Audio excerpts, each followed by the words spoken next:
Oriente Medio está hirviendo bajo tierra. El pueblo de Estados Unidos no se da cuenta del verdadero significado de esta agitación. Parece no tener idea del peligro que esto amenaza. Peligro para Estados Unidos. Es hora de que despertemos a los hechos. Es hora de que sepamos lo que revela la profecía. Es hora de que conozcamos los antecedentes, los factores vitales que han conducido a este peligro mundial, la importancia de esta serie de crisis para Estados Unidos. Si estalla nuevamente una guerra a gran escala en el Medio Oriente, ¿Rusia se unirá a la participación? ¿Provocará la Tercera Guerra Mundial? Solo hay una manera de saber la respuesta. El Dios que hizo el mundo, que hace y deshace naciones, revela el futuro antes de que suceda para que podamos saberlo y recibir advertencias. Ha llegado el momento de revelar una profecía asombrosa. ¿Cuál es el real significado de este hirviente malestar? Para entenderlo, debemos estudiar una profecía maravillosa, nunca antes entendida, una profecía que ha estado cerrada y sellada hasta ahora, una profecía que predijo hace 2500 años esta misma crisis y la guerra que finalmente desencadenará en todas las naciones del mundo. Es una de las profecías más asombrosas de la Biblia. Es más específica y describe eventos históricos hasta el presente con más detalle que cualquier otra profecía. Es la profecía más larga de la Biblia. Se encuentra en Daniel, capítulo 11. Describe la guerra inminente. El preludio se encuentra en el capítulo 10 del libro de Daniel. La profecía le llegó a Daniel en el tercer año del reinado de Ciro, rey del imperio persa. Daniel 10:1. Un hombre, aparentemente el arcángel Gabriel, Daniel 9:21, aparece ante Daniel para hacerle comprender lo que acontecerá al pueblo de Dios en estos últimos días presentes. Versículo 14. El primer versículo del capítulo 11 es una continuación del último versículo del capítulo 10. El ángel le dice a Daniel: He aquí, aún se levantarán 3 reyes en Persia, y el cuarto será mucho más rico que todos ellos, y con su fuerza y sus riquezas incitará a todos contra el reino de Grecia. Y se levantará un rey poderoso que gobernará con gran señorío y hará según su voluntad.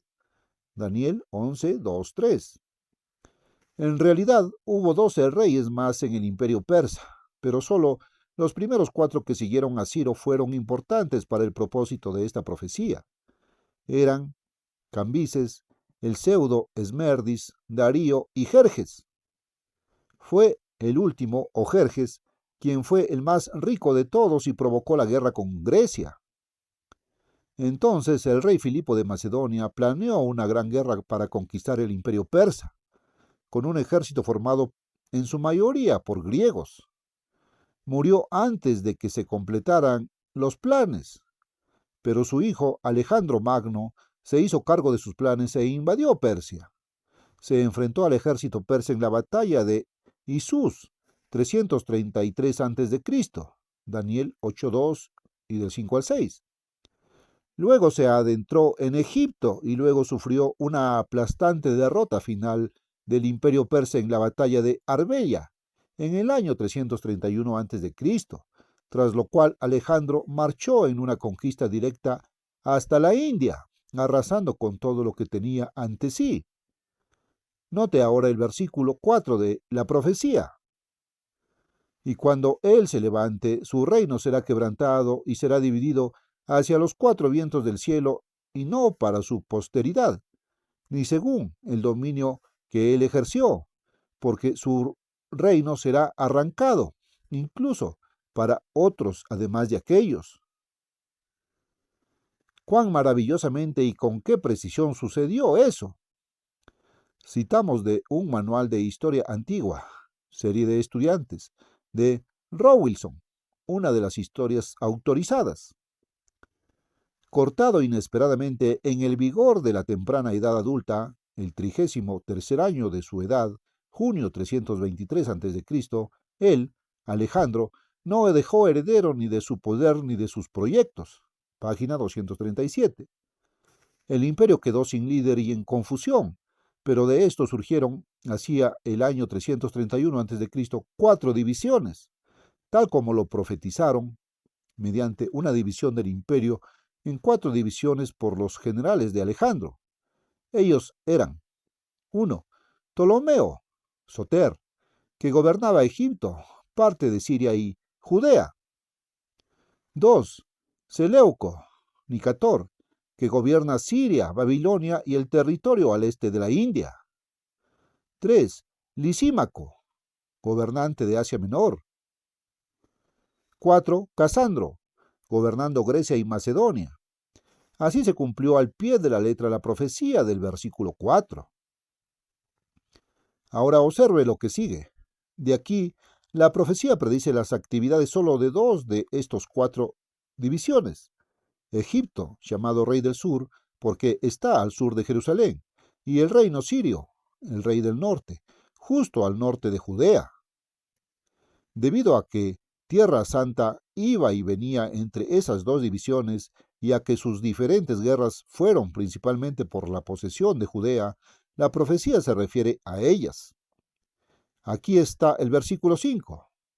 Y el rey del sur, Egipto, será fuerte, y uno de sus príncipes, y será fuerte sobre él, y tendrá dominio. Su dominio será un gran señorío. En la historia real aprendemos que el Ptolomeo I original, llamado Soter, se volvió muy fuerte y poderoso, desarrollando Egipto más allá de los mayores sueños de Alejandro. Uno de sus príncipes o generales, Seleuco Nicator, también se volvió muy fuerte y poderoso.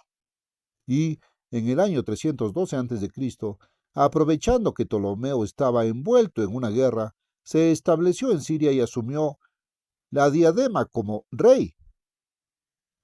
El versículo 6 dice: y al cabo de los años se unirán, porque la hija del rey del sur vendrá al rey del norte para hacer un acuerdo, margen, derechos o condiciones equitativas, o unión matrimonial.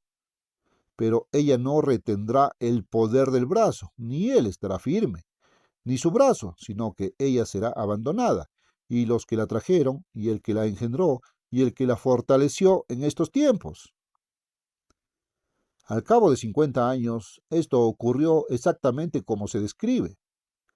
El gobernante de Siria, el rey del norte, en ese momento era Antíoco II, llamado Teos. Su esposa se llamó Laodice. Y dice la historia antigua de Robinson, página 251, su influencia lo involucró en una guerra con Ptolomeo Filadelfo, rey del sur, 260 a.C., que termina 252 a.C., por un matrimonio entre Antíoco y Berenice, la hija de Ptolomeo. La profecía dice que el que la engendró será abandonado. Además, que ella no retendrá el poder del brazo, ni permanecerá en pie el rey del norte con quien ella se casó. Los 3 llegarán a su fin. Observe con qué exactitud sucedió esto. Dice la historia de Robinson, páginas 251 y 252. A la muerte de Filadelfo, el que la engendró, 247 a.C., Antíoco repudió a Berenice y recuperó a su ex esposa, Laodice, quien, sin embargo, dudando de su constancia, lo asesinó para asegurar el trono para su hijo Seleuco II, 246 a.C. Bernice había sido ejecutada por Laodice. En ninguna parte de la Biblia hay una profecía tan literal que brinde tantos detalles de la historia futura. Y para leer una historia antigua de estos reinos es simplemente ver desplegada ante tus ojos, paso a paso, verso a verso, esta maravillosa profecía. No puede haber duda de su correcta aplicación. Luego, notemos el versículo 7. Pero de un renuevo de sus raíces se levantará uno en su heredad, margen en su cargo, el cual vendrá con un ejército y entrará en la fortaleza del rey del norte, y actuará contra ellos y prevalecerá. De una rama o brote de sus raíces. Sus padres serán sus raíces. Por lo tanto, este debe ser su hermano. quien a continuación debería ocupar el trono del rey del sur y cumplir esta profecía. Escuchemos ahora este certero cumplimiento, citado palabra por palabra de la misma página de la historia de Robinson, página 252. Ptolomeo Euergetes, el tercero, hijo mayor de Filadelfo, página 272, y por tanto hermano de Berenice, rama de sus raíces, invadió Siria, 245 a.C., para vengar el asesinato de su hermana Berenice. En la guerra que siguió se llevó todo por delante. El 8º versículo de Daniel 11 dice que este rey del sur llevaría cautivos y vasos de plata y oro a Egipto, y continuaría reinando más años que el rey del norte, que en ese tiempo era Seleuco II. Y el versículo 9 dice que regresará a Egipto. Como el versículo 7 dice que debería entrar en la fortaleza del rey del norte, Ptolomeo III se apoderó de la fortaleza de Siria, Seleucia, el puerto de Antioquía, capital del reino. Luego llevó de regreso a Egipto un inmenso botín y 2.500 imágenes fundidas y vasijas idólatras que, en el año 527 a.C., habían sido sacadas de Egipto. Continuó gobernando hasta el año 222 a.C., mientras que el rey del norte, Seleuco II, murió en el año 226 a.C. Cuando murió, sus dos hijos se apoderaron del reino del norte. Primero Seleuco III, 226 al 223 a.C., que gobernó solo 3 años, y luego su hermano Antíoco III, llamado el Grande, 223 al 187 a.C. Estos dos hijos de Seleuco II reunieron inmensas fuerzas para guerrear contra Egipto, vengar a su padre y recuperar su puerto y fortaleza, Seleucia. Y esto fue profetizado con precisión en el versículo 10. Pero sus hijos se agitarán y reunirán una multitud de grandes fuerzas, y ciertamente vendrán y se desbordarán, y pasarán, entonces volverá, margen, se agitarán, y será agitado, incluso hasta su fortaleza. Y, continúa el versículo 11, el rey del sur se llenará de cólera y saldrá y peleará con él, contra el rey del norte, y él pondrá en marcha una gran multitud, pero la multitud será entregada en su mano.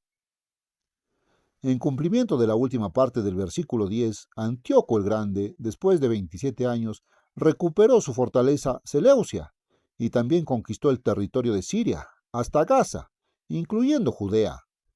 Pero el joven rey egipcio, ahora Ptolomeo IV, Filopater, se despertó y con un ejército de 20.000 infligió una severa derrota a Antíoco el Grande, y cumpliendo el versículo 12, mató a decenas de miles y otra vez anexó Judea a Egipto. Pero no se fortaleció porque hizo una paz imprudente y rápida con Antíoco, y volvió a la disipación, desperdiciando los frutos de la victoria. Dice el versículo 12, y cuando hubiera quitado la multitud, su corazón se enaltecerá y derribará a muchas decenas de miles, pero no será fortalecido por ello. Porque, como continúa el versículo 13, el rey del norte volverá y desplegará una multitud mayor que la anterior, y ciertamente vendrá después de ciertos años con un gran ejército y con muchas riquezas. Fue después de ciertos años, o 12 años después, en el año 205 a.C., que Ptolomeo, Filopator, murió, dejando su trono a un hijo pequeño, Ptolomeo Epífanes. Entonces Antíoco reunió un ejército mayor y obtuvo grandes victorias. Ahora hizo un tratado aliando a Filipo de Macedonia con él y otros contra Egipto, y arrebataron Fenicia y el sur de Siria al rey del sur. En esto fueron ayudados por algunos de los judíos. La historia judía de Josefo dice que muchos judíos ayudaron a Antíoco. Pero note cuán exactamente Dios Todopoderoso había predicho esto, muchos cientos de años antes de que sucediera. Y en aquellos tiempos muchos se levantarán contra el rey del sur, También los ladrones de tu pueblo se enaltecerán para confirmar la visión, pero caerán. Versículo 14. Para ahorrar espacio, a partir de este punto se le pide al lector que lea cada versículo de la profecía desde su propia Biblia, ahorrándonos así la reimpresión completa de la profecía aquí. Damos aquí solo los hechos en la historia, versículos 15 y 16.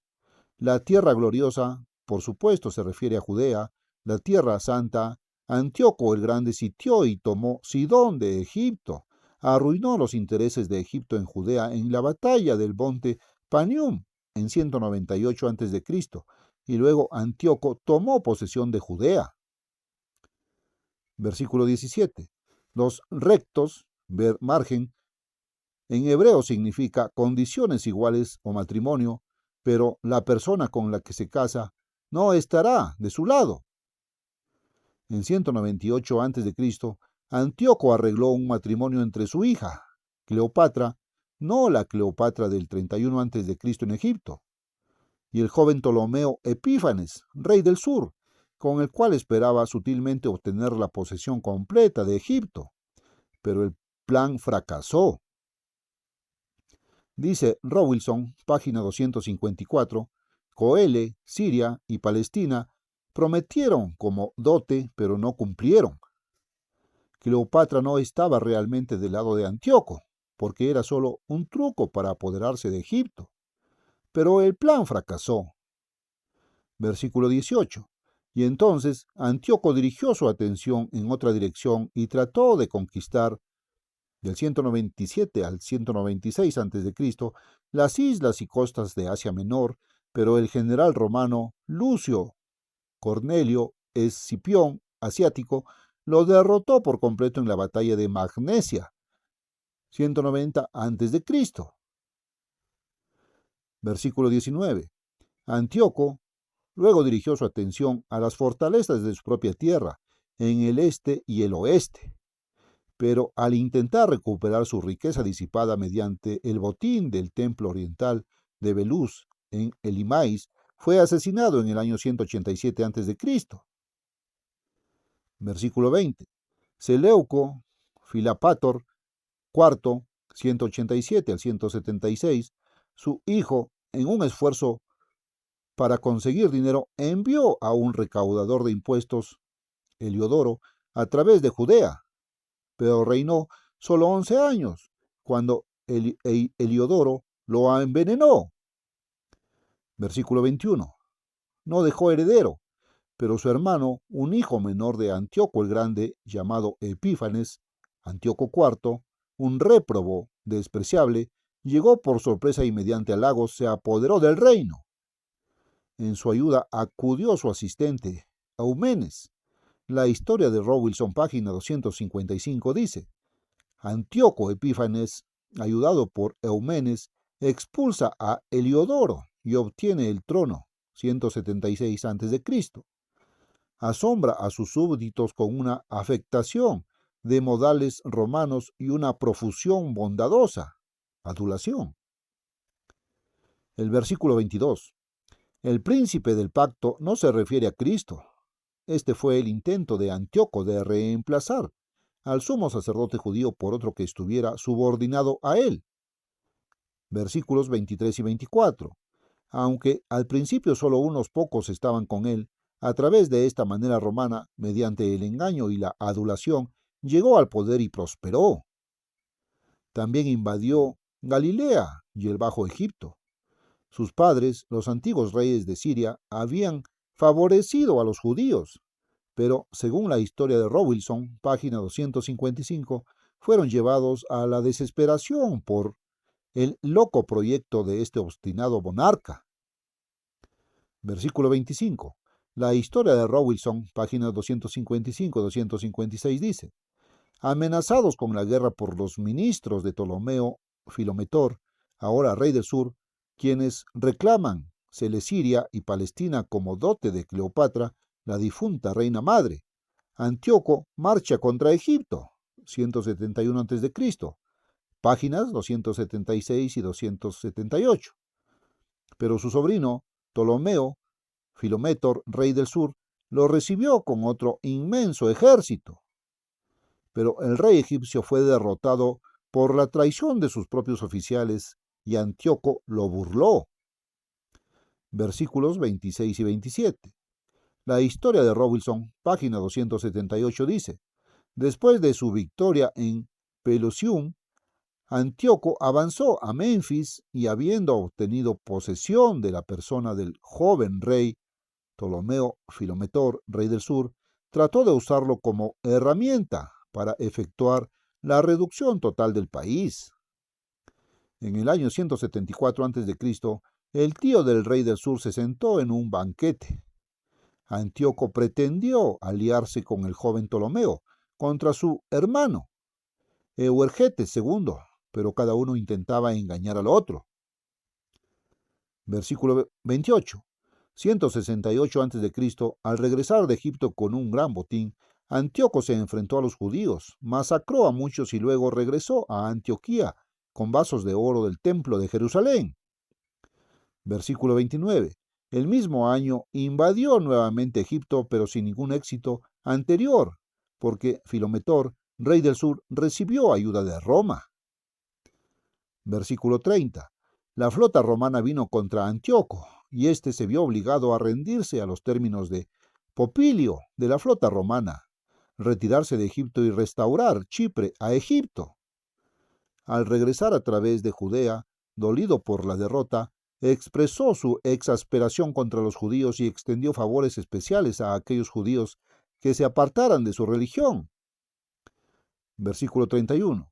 Luego, en el año 168 a.C., el mismo año, llegó el clímax del horror.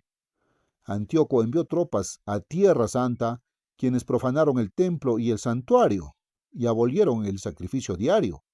Ver también Daniel 8:11 y 24. Colocaron la abominación de la imagen de Júpiter Olimpo en el lugar santísimo, volviéndolo desolado. Robinson, página 255. Y muchos que afirman enseñar la Biblia intentan aplicar la profecía de este versículo a los mahometanos del siglo VII después de Cristo, construyendo la cúpula de la roca en el supuesto sitio del antiguo templo de Jerusalén. Pero cada verso de esta profecía, paso a paso, verso a verso, se desarrolló en la historia real, tal como se relata aquí, por lo que no puede haber la más mínima sombra de duda en cuanto a esta abominación que desola. Era el ídolo de Júpiter establecido en el lugar santísimo 168 a.C. por Antíoco Epífanes, rey del norte. Versículo 32. Antíoco intentó terminar la religión de los judíos. Quitó el sacrificio diario, prohibió el ministerio en el templo, pervirtió con halagos a los judíos que estaban dispuestos a abandonar su religión. Pero aquí mismo, la profecía se corta de la continuación de los acontecimientos en la historia de esos antiguos reinos del norte y del sur. Hasta este punto, la profecía se desarrolló paso a paso en la historia real del resto norteño de los Seleucidas, Osiria y el reino sur de Egipto.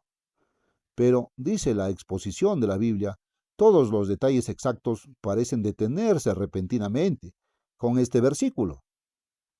Ahora, observemos en detalle el versículo 32 y particularmente la última parte. Y a los que obran mal contra el pacto los corromperá con halagos. Esto lo hizo Antíoco Epífanes. Pero ahora note la última parte del versículo. Pero el pueblo que conoce a su Dios será fuerte y hará hazañas. Así que nuestra pregunta ahora es, ¿cuándo? A partir de 168 y después de él, la gente empezó a conocer a Dios, a ser espiritualmente fuerte y a hacer hazañas en el servicio del Señor. Y la respuesta es, en el momento de la primera aparición de Jesucristo y en los días de los apóstoles. Versículo 33.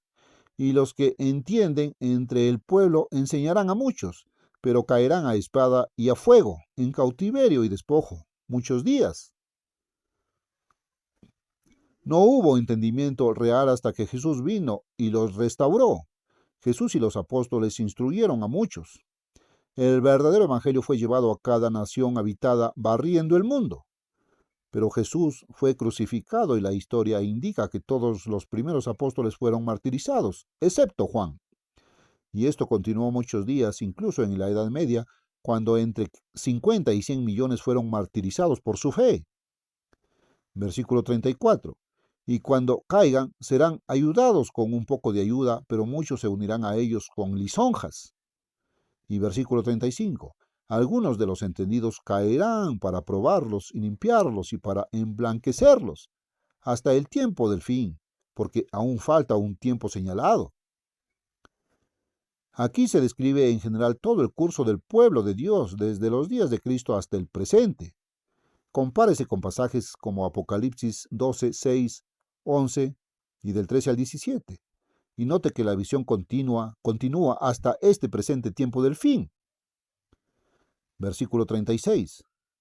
El rey del norte, quien es él ahora en los tiempos tempranos y medios del Nuevo Testamento a los cuales ha llegado nuestra profecía. En el año 65 a.C., Siria fue absorbida por el Imperio Romano y se convirtió en una provincia romana. El emperador romano ahora controlaba Judea y por lo tanto el rey del norte al que aquí nos referimos es, en ese momento, el emperador del Imperio Romano. Este versículo dice que debía hacer según su voluntad y lo hizo, exaltarse a sí mismo y engrandecerse sobre todo Dios, y lo hizo, porque los emperadores romanos exigían que todos los adoraran y le sacrificaran como a un dios. Él era como un dios. Debía hablar contra el Dios verdadero y lo hizo, y persiguió a todos los cristianos. Versículo 37. Sus padres habían adorado ídolos, pero los emperadores romanos se erigieron en dioses. Versículo 38. Los emperadores romanos honraron al Dios de las fuerzas, o margen de las municiones, y desarrollaron el mayor poder bélico que el mundo jamás haya conocido.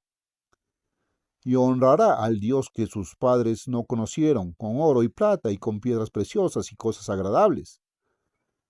Después de erigirse en dioses antes del año 476 después de Cristo, los emperadores que le sucedieron, comenzando con Justiniano en el año 554 después de Cristo, comenzaron a honrar a un Dios nunca conocido por sus padres, el jefe de la iglesia cristiana profesante, con oro, plata y poder.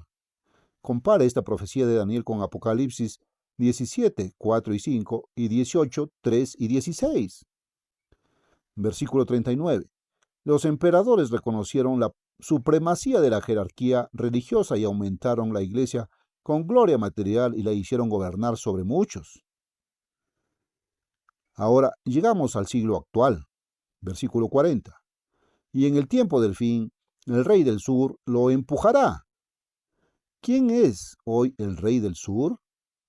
No puede ser el rey de Egipto, porque en el año 31 a.C., Egipto se convirtió en una provincia del Imperio Romano, absorbida por el rey del norte. Hoy es una república gobernada por árabes nativos. No tiene rey propio. Pero en el reinado de Ptolomeo III, Euergetes, versículo 7, 246 al 222 a.C., Egipto anexó parte de Etiopía, inmediatamente al sur de Egipto. Robinson, páginas 272 y 273. Desde entonces, dice la Enciclopedia Británica en el artículo Etiopía, Egipto y Etiopía estuvieron 2 o 3 veces bajo el mismo gobierno. Así, los dos eran como una sola tierra, y la única porción de esa tierra del rey del sur que permaneció independiente hasta hoy es Etiopía. Etiopía es el único país en toda África Oriental que continuó siendo independiente y tiene un gobierno y un reino que datan del año 168 a.C. y antes. Era la parte sur de Egipto, el reino del sur. Así que es el único gobierno posible que podría ser el rey del sur. En el momento del fin, nuestro tiempo, este rey del sur debía empujar al rey del norte, ahora en Roma. En 1896, el rey Menelik de Etiopía envió un ejército de entre 9.000 y 10.000 hombres contra el ejército italiano del general Baratier. Al norte de Etiopía se encontraba Eritrea, perteneciente a Italia, y al sureste estaba la Somalilandia italiana. En 1896, el general Baratier intentó defender Eritrea contra los etíopes con 13.000 hombres. Perdieron 4.600 blancos y 3.000 soldados nativos y más de 3.000. En un enfrentamiento posterior, los italianos fueron despedazados debido al terreno montañoso y porque eran muy superados en número. Esta derrota fue desastrosa para la expansión italiana en África. Desde entonces, los italianos tuvieron sed de venganza. En 1927, Mussolini fijó el momento. Solo 40 años después de esa derrota, o 1935, en el que estaría listo, por fin, para hacer oír nuestra voz y ver reconocidos nuestros derechos.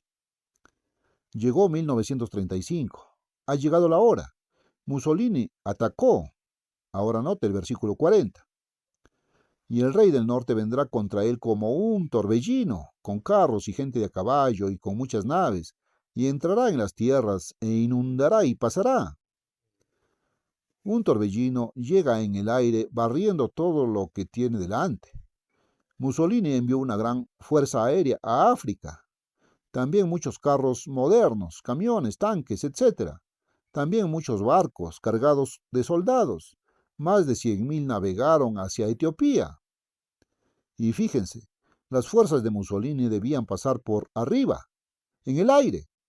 Es en este preciso punto de esta asombrosa profecía que terminó la lucha de Mussolini en Etiopía y en la Segunda Guerra Mundial. Mussolini no terminó la profecía. Hay otro líder por surgir en Europa. Observe lo que sucederá a continuación. Versículo 41. Entrará también en la tierra gloriosa, la tierra santa. Esto aún no se ha cumplido, con toda probabilidad, en los próximos años. Cuando el próximo resurgimiento del Imperio Romano tome Tierra Santa, entonces las naciones se verán sumergidas en la fase inicial de la gran, última y final guerra mundial. Otras profecías revelan que este resurgimiento del Imperio Romano conquistará los Estados Unidos y Gran Bretaña. Y continúa el versículo 41. Muchas tierras serán destruidas, pero estos escaparán de su mano. Edom, Turquía, Moab y los principales de los hijos de Amón. El dictador venidero unirá a muchos otros con él, 10 en total, Apocalipsis 17:12, reviviendo el antiguo imperio romano. El versículo 42 dice que Egipto no escapará, lo que demuestra que Egipto no es ahora el rey del sur. El versículo 43 dice que los libios y los etíopes, obsérvese que después de su conquista por Mussolini, a Etiopía ya no se les llama el rey del sur. Estarán tras sus pasos y entonces él los controlará. Italia perdió el control de Libia y Etiopía después de la guerra, pero en la próxima se recuperarán. Versículo 44. Pero las noticias procedentes del este y del norte, Rusia y Oriente, perturbarán al revivido imperio romano. Rusia entrará en la guerra. La intriga comunista de hoy tiene el propósito expreso de ganar Tierra Santa a cualquier costo. Ese momento se acerca rápidamente. Versículo 45. El venidero imperio romano establecerá su palacio como capital del revivido imperio romano y su sede religiosa en Jerusalén. Zacarías 14:2. Dice que la ciudad será tomada. Sin embargo, llegará a su fin y nadie le ayudará. Este lenguaje significa el fin de la bestia y el falso profeta en la mano de Dios. Encontrará este fin descrito en Apocalipsis 19:20 y Zacarías 14:12.